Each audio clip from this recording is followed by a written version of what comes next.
Au Palais de justice de Québec, le procès sur le dossier de la poussière rouge en provenance du port de Québec s'est ouvert aujourd'hui. La compagnie Arrimage Québec a admis que la poussière s'échappait de ses installations.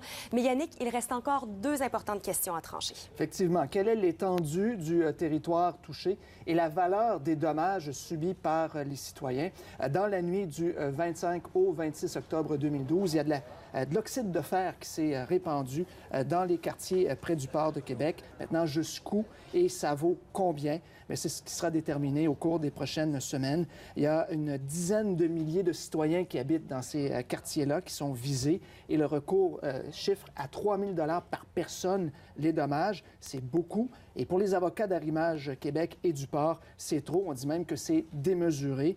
À titre d'exemple, on dit qu'il n'y a pas un citoyen qui a fourni une facture d'une entreprise spécialisée pour du nettoyage. Alors, on dit qu'il n'y a pas de dommages comme tel à ce point-là.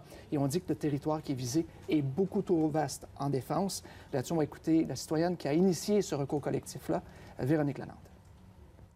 On a écarté des secteurs dans lesquels les citoyens disaient « Pourtant, moi, je vous jure, j'étais là. » Ce matin même, il y a une madame qui dit « Mais moi, je suis dans Valier. » Puis on en avait. Oui, je le sais, madame, mais on a limité au territoire qui vivait les principaux impacts et pour lequel les histoires étaient le plus similaires.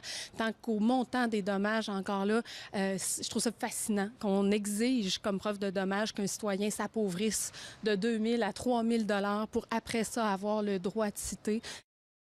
Et Yannick, les premiers témoins entendus sont des citoyens. Oui, 5 citoyens, autant du quartier Limoilou, il y a également Saint-Roch et même Vanier, qui se sont dit étonnés là, au matin du 26 octobre de voir toute cette poussière-là, ont dû procéder à un nettoyage. Alors, c'est un procès qui est parti maintenant. Et pour Véronique Lalande, qui a initié le recours, mais c'est finalement l'aboutissement d'un long processus.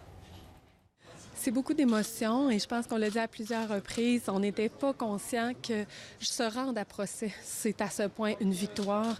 C'est pas comme si tu déposes quelque chose, on ne te parle pas pendant 6 ans, puis un jour tu es appelé. C'est 6 ans de travail acharné à plusieurs dizaines d'heures de travail par semaine.